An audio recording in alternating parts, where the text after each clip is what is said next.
नमस्कार विद्यार्थी मित्रांनो. काल आपला पेपर झालेला अकॅडमीमध्ये. त्यात काही घड्याळाचे थोडे ॲडव्हान्स लेवलचे क्वेश्चन होते. म्हणजे तास काटा आणि मिनिट काटा एकमेकांवर असल्यावर किंवा दुसरा तास काटा आणि मिनिट काटा एकमेकांच्या विरुद्ध असल्यावर, आणि तिसरा एक होता काटकोनात म्हणजे तास काटा आणि मिनिट काटा काटकोनात केव्हा असतील असं विचारलेलं होतं. टाईम किती वाजता किंवा किती मिनिटांनी एकमेकांवर असतील त्या तासांच्या दरम्यान. तर आपल्याला माहिती आहे की रेग्युलर आपण अँगल काढण्याचा फॉर्म्युला काय असतो बघा. कोन काढण्याचा फॉर्म्युला तास काटा आणि मिनिट काटामधला तो आपल्याला माहिती आहे ऑलरेडी. म्हणजे थिटा बरोबर 3 गुणिले तास वजा 11/2 गुणिले इथे मिनिट. हा तर झाला सिंपल आपला अँगल काढण्याचा फॉर्म्युला. म्हणजे सिंपल कोणाची किंमत किती असेल तास काटा आणि मिनिट काटा. आज काल झालेल्या पेपरमध्ये काय विचारलं होतं की आपल्याला पुढच्या लेवलचे क्वेश्चन होते, थोडेसे ॲडव्हान्स लेवलचे होते. त्यात काय विचारलं होतं त्यांनी बघा. 82 नंबरचा क्वेश्चन काय होता. 8 ते 9च्या दरम्यान घड्याळाचा तास व मिनिट काटा किती वाजता एकमेकांच्या वर असतील. म्हणजे सिंपल त्यांनी काय विचारलं आहे.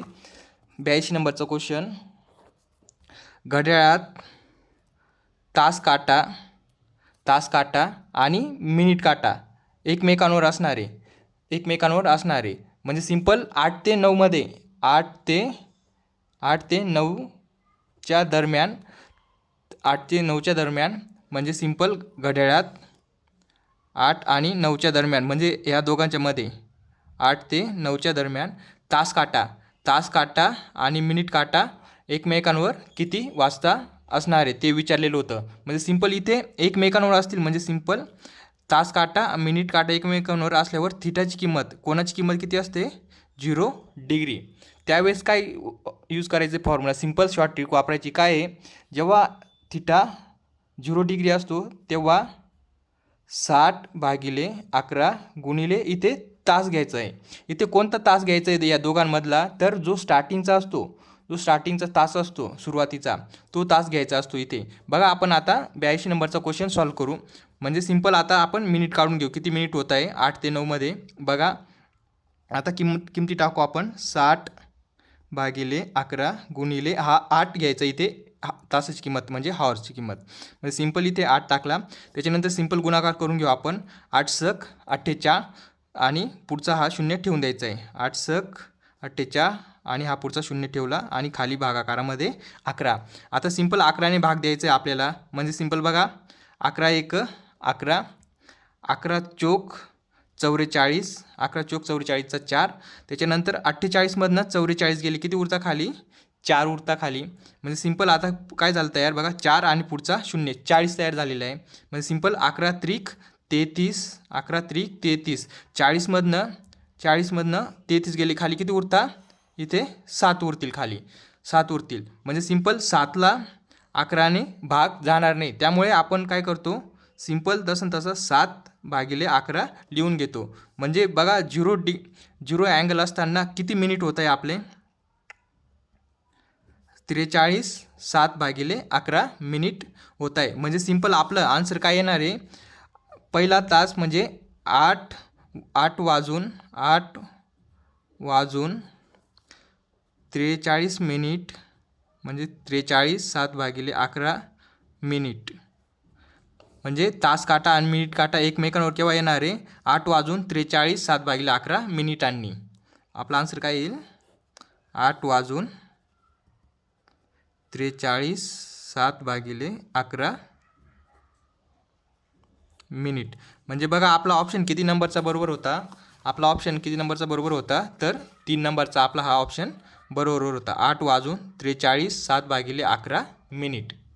आता हा झाला एकमेकांवर काटा असतो तेव्हा. आता आपण दुसरा एक्झाम्पल बघू. जेव्हा तास काटा मिनिट काटा 90 डिग्रीचा असतो म्हणजे काटकोनात असतो. म्हणजे सिंपल घड्याळात मिनिट काटा आणि तास काटा यांच्यात 90 डिग्रीचा कोन असतो. म्हणजे सिंपल बघा त्यावेळेस कसं घ्यायचं आहे फॉर्म्युला शॉर्ट ट्रिक कशी वापरायची बघा. जेव्हा 90 डिग्री असतो तेव्हा 60/11 गुणिले इथे कंसात पहिला तास. इथे हा तास वजा किंवा प्लस मायनस प्लस मायनस इथे 3 घ्यायचं आहे जेव्हा 90 डिग्रीचा असतो तेव्हा. म्हणजे आपल्या शॉर्ट ट्रिकचा फॉर्म्युला काय वापरायचा आहे, 90 डिग्री असताना 60/11 गुणिले हा पहिला तास प्लस मायनस 3 वजा करून घ्यायचं आहे. म्हणजे सिंपल बघा, आता एक्झाम्पल आपण बघू 90 डिग्रीचा कोणता होता. 9 ते 10च्या दरम्यान किती वाजता घड्याळाचे काटे एकमेकांच्या काटकोनात असतील. म्हणजे 9 ते 10मध्ये, म्हणजे आपलं बघा तास दिलेले 9 ते 10च्या मध्ये तास काटा आणि मिनिट काटा काटकोनात असतील असं सांगितलं आहे. तर आपण सिंपल आपली एचची किंमत आपण स्टार्टिंगची घेतो आणि इथे लक्षात ठेवायचं आहे इथे प्लस आणि मायनस आहे. जेव्हा एचची किंमत तासाची किंमत जर 3पेक्षा छोटी आली म्हणजे 1 किंवा 2 आला त्यावेळेस आपल्याला बेरीज करायची असते आणि तासाची किंमत इथली 3पेक्षा मोठी आली 4, 5, 6, 7, 8, 9, 10, 11, 12 मोठी आली तेव्हा वजबाकी करायची असते. बघा आता आपण सॉल्व करू, मिनिट काढून घेऊ आपण. 60/11 गुणिले तास, एचची किंमत 9 घ्यायची आपल्याला, पहिला तास 9 वजा 3, इथे वजा कावर घेतलं आहे तर 3पेक्षा 9 मोठा आहे. त्याच्यानंतर आपण मिनिट काढून घेऊ बघा. 60/11 गुणाकारामध्ये 9मधनं 3 गेले किती उरत आहे 6. पुढे सॉल्व करतो. 6 6 36 गुणाकार करून घेऊया. 6 6 36 आणि हा पुढचा 0 भागाकारामध्ये 11. आता सिंपल 11ने भाग देऊ. 11 1 11, 11 त्रिक 33, 36मधनं 33 गेले किती उरता 3. आता 3च्या पुढे हा 0 ठेवला किती होतं इथे 30, म्हणजे 11 दुने 22, 11 दुने 22, 30मधनं 22 गेले किती बाकी उरता 8. 8ला भाग जात नाही त्यामुळे लिहिताना आपण काय कसं लिहितो 8/11. म्हणजे आपला आन्सर काय आलं बघा 32 8/11 मिनिट. म्हणजे सिंपल बघा 9 ते 10च्या दरम्यान म्हणजे 9 वाजून 32 8/11 मिनिटांनी तास काटा आणि मिनिट काटा एकमेकांच्या 90 डिग्रीमध्ये असतील किंवा काटकोनात असतील. म्हणजे बघा आपला आन्सर किती नंबरचा बरोबर होता 84 नंबरच्या क्वेश्चनमध्ये किती नंबरचा 9 वाजून 32 मिनिट आणि 32 8/11 मिनिट, म्हणजे 3 नंबरचा ऑप्शन आपला बरोबर होता. आता पुढे बघू आपण 180 डिग्री म्हणजे एकमेकांच्या विरुद्ध असतं तेव्हा. म्हणजे घड्याळात तास काटा आणि मिनिट काटा एकमेकांच्या विरुद्धात, म्हणजे सिंपल अँगल आपला इकडे इथून असा 180 डिग्रीचा असतो तेव्हा एकमेकांच्या विरुद्ध आहे. मिनिट काटा इकडे आणि तास काटा इकडे. त्यावेळेस सिंपल फॉर्म्युला कसं आहे बघा, एकमेकांच्या विरुद्ध असेल तेव्हा एकमेकांच्या विरुद्ध दिशेला असतील तेव्हा बघा 180 डिग्री बरोबर 60/11 गुणिले कंसात तास, आपण पहिला तास घेतो तो प्लस मायनस इथे 6 घ्यायचं आहे. जेव्हा 90 डिग्रीच होतं तेव्हा आपण 3 घेत होतो, आता 90चा डबल होतो आहे त्यामुळे इथे 6 घेतो आपण. बघा हा शॉर्ट ट्रिकचा फॉर्म्युला यूज करू आपण. आता बघा काय दिलेलं होतं त्यांनी 83 नंबरचं क्वेश्चन. 4 ते 5च्या दरम्यान घड्याळाचे काटे किती वाजता एकमेकांच्या विरुद्ध दिशेला असतील. 4 ते 5च्या दरम्यान म्हणजे सिंपल 4 ते 5च्या दरम्यान म्हणजे सिंपल आता किमती टाकू आपण, मिनिट काढून घेऊ.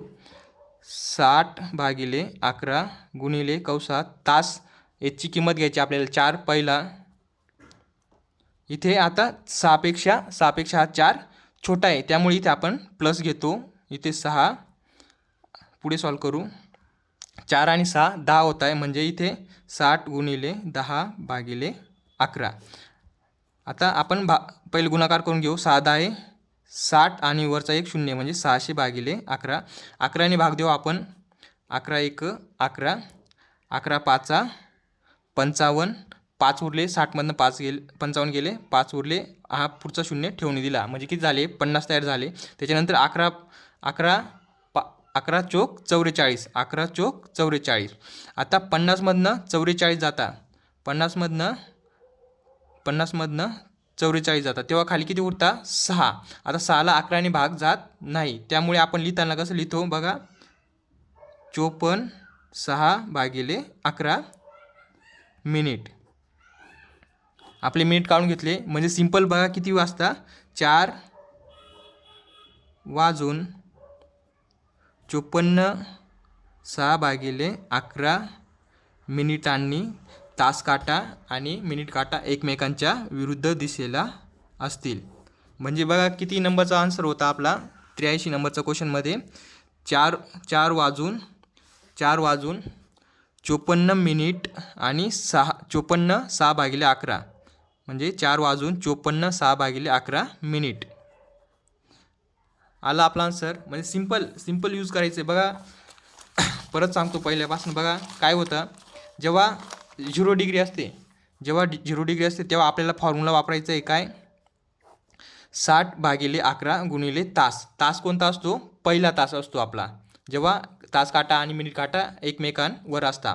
त्याच्यानंतर जेव्हा 90 डिग्रीचा असतो त्यावेळेस काय करायचं आपल्याला फॉर्म्युला 60/11 गुणिले तास प्लस मायनस 3. आता प्लस केव्हा यूज करायचा जेव्हा 3पेक्षा छोटा अंक असेल इथे तासाचा आणि मायनस केव्हा यूज करायचा 3पेक्षा मोठा असेल इथे. आणि 180चं बघा म्हणजे एकमेकांच्या विरुद्ध असतो तेव्हा 180 डिग्रीचा कोण होतो त्यावेळेस आपण 60/11 गुणिले तास प्लस मायनस 6. इथे प्लस केव्हा घ्यायचा आहे जेव्हा 6पेक्षा छोटा अंक असेल. मायनस केव्हा घ्यायचं आहे 6पेक्षा मोठा अंक असेल. बघा सिंपल आहे. 3 फॉर्म्युले फक्त आपल्याला पाठ करायचं आहे. ॲडव्हान्स लेवलचे क्वेश्चन आहे एकदम सोप्या ट्रिकने आपण सॉल्व करू शकतो.